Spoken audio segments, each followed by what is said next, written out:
Hello world, I'm Max. Welcome to another episode of the State Copy Podcast. As always, I'll remind you to review episode 0 and its appended segments for terms, conditions, and disclosures applicable to the entirety of this content. Thank you. Well, good afternoon. First capture of the day, a bit late. I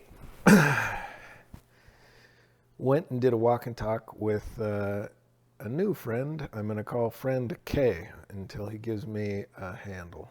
And I think he may end up doing some joint captures with me. I hope so. I think that'd be cool.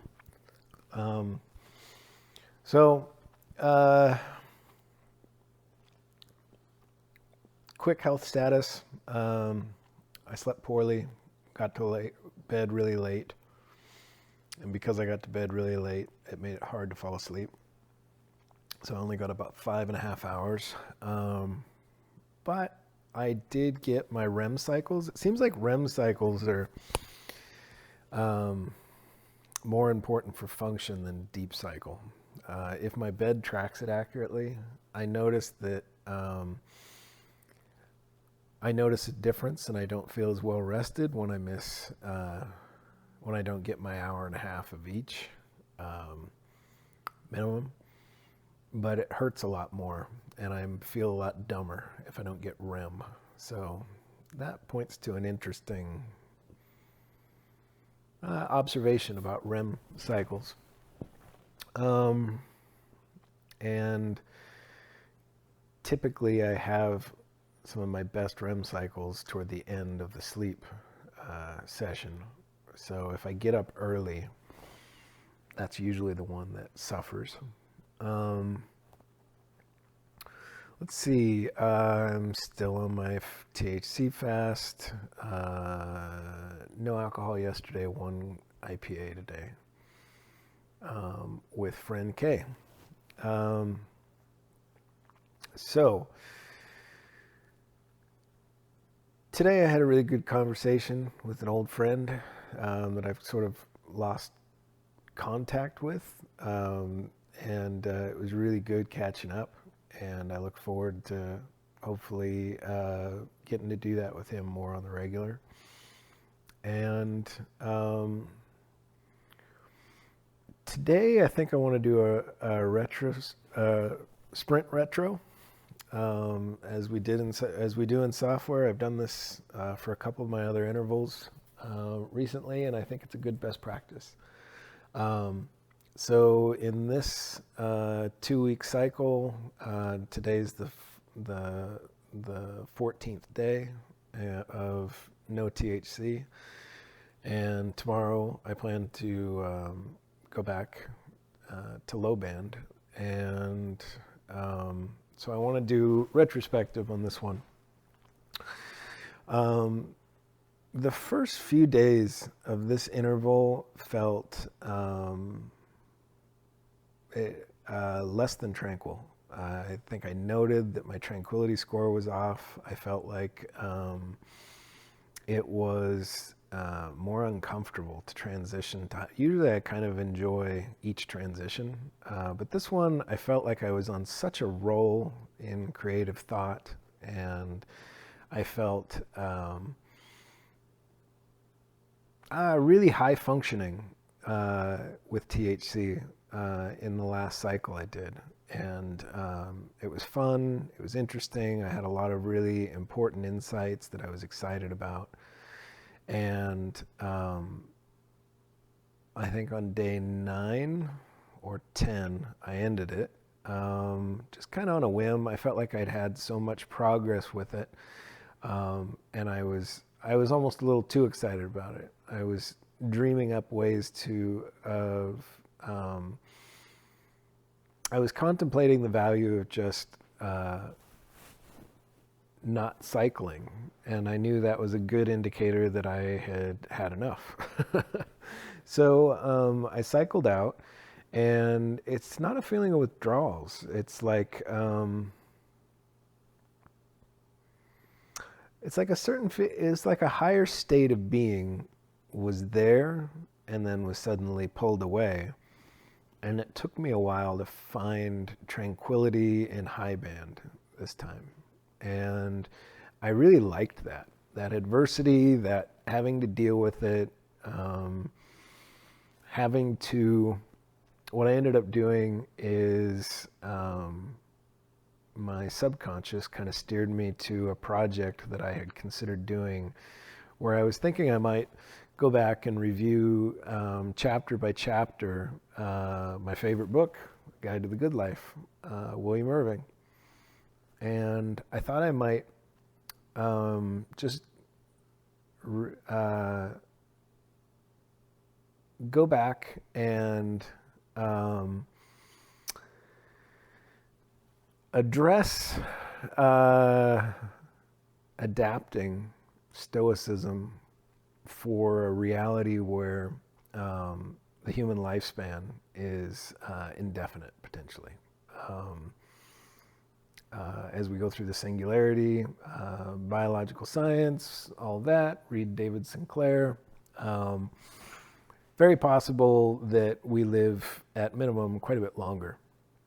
And there's a whole bunch, there's many components of Stoic practice that use our mortality as a tool to do sort of logical framing that's useful. And I wanted to think about how the specific ones, can be adapted, or what I wanted to evaluate whether they're still real compatible with potentially immortal human. And so when I felt uninspired and I didn't have anything on my mind to talk about, and I was feeling kind of like I was missing the mind state that I had in the last THC interval. I went back and I started that, and I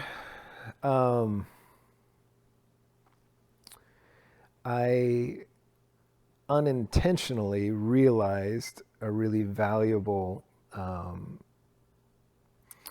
much like meditations, how people describe it as just Stoicism in general as a practice. And then when I compare my knowledge of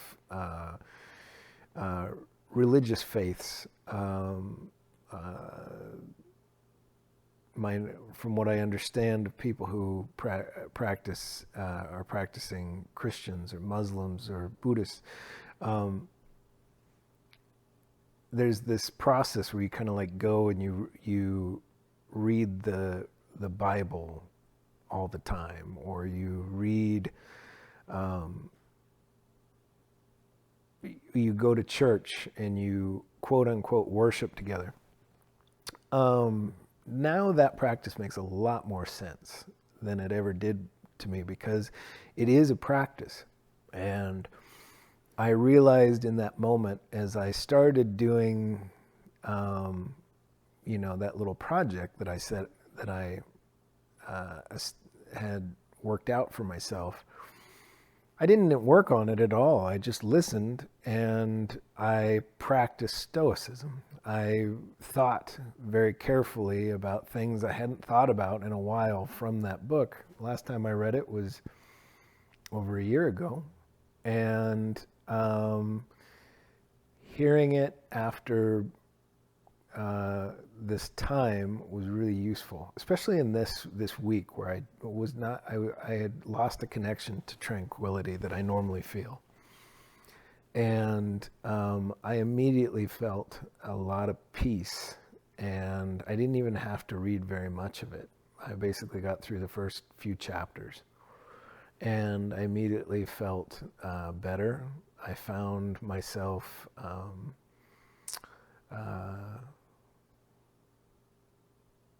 well tapped into that sort of boundless joy, and really at peace. Even while I'm fasting from THC, and I'm in this high band place, worried about markets, worried about whatever, not really worried. I guess aware of is the words I would say. Whereas I'm aware of it while I'm attuning to low band frequency of thought. It's just so much easier when on a THC interval to weight things properly in my mind and the attention, and I'm so much more in control of the emotions that I have around, market behaviors, the stress of the herd around me. It's like stoicism is easy, I find, when I'm on a THC interval. It's like second nature. It's like by default. I don't have to work very hard at it. I'm just perfectly tranquil, and it's nice. I'll say it's totally great. But I, like everything in the universe, you need exposure to adversity. You need to overcome adversity to really strengthen a thing, make it interesting, make it resilient, make it more powerful. So that was probably my key takeaway from this high band interval. That there's tremendous value. I have sort of like I have a procedure now for if I ever feel that way coming into a high band interval, where I will remind myself that I have a tool available that's very effective that helps me reattune tranquility, even when I'm in this real noisy thought that we all mostly live in, exist in. So that was cool. And then I even got some really productive work done on I put out captures for, I put out episode 49 of State Copy Pod, which was really good. I think it was where I framed my worldview, and I started working on understandings like my definitions for and of things like faith, and I described the mechanics in great detail of how I kind of unlocked a higher state of consciousness and better quality life and more optimized contribution and output, much higher function of self in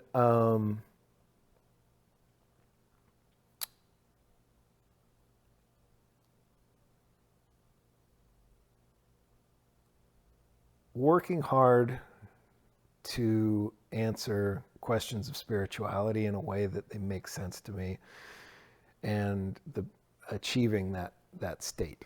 So I think that was like a really good, important thing that I wanted, and I had to re-listen to it, and I,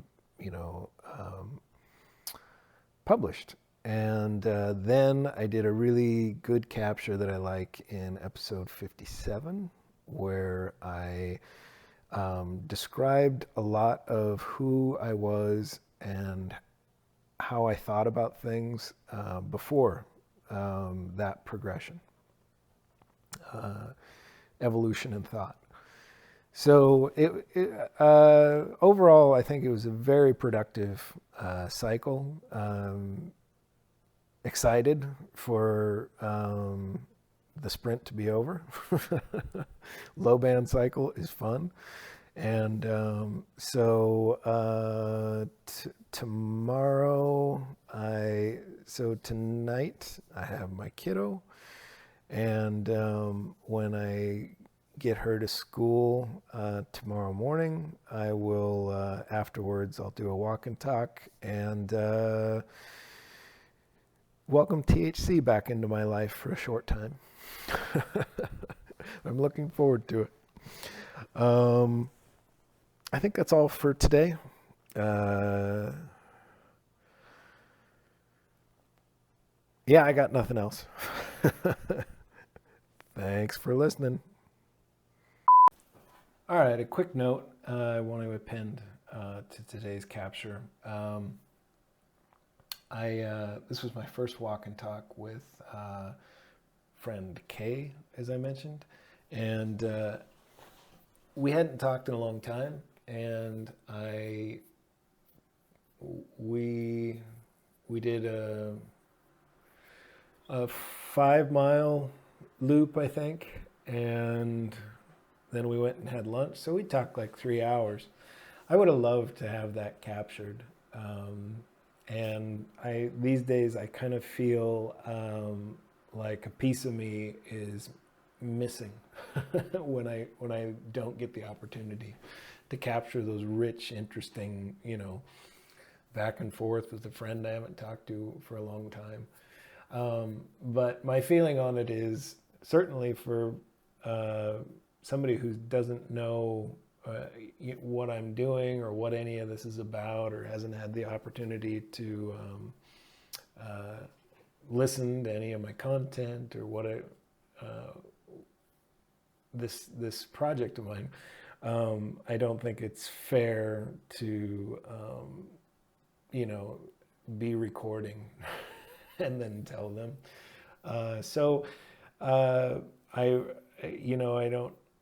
I really never want to violate the trust with a friend, and I think people are very very sensitive about their privacy, obviously, and I'd never want to violate that. So even though I feel like so much rich, valuable stuff is there to lose in that, that's just a necessary sacrifice, I feel like, for healthy interaction with people I care about. So I'm really hoping that he, after talking to me, would be interested in doing this, and then maybe we can rehash some of what we talked about today. But it means I don't have a lot of content, and but I had a lot of really rich conversation, and so hopefully soon. That's all.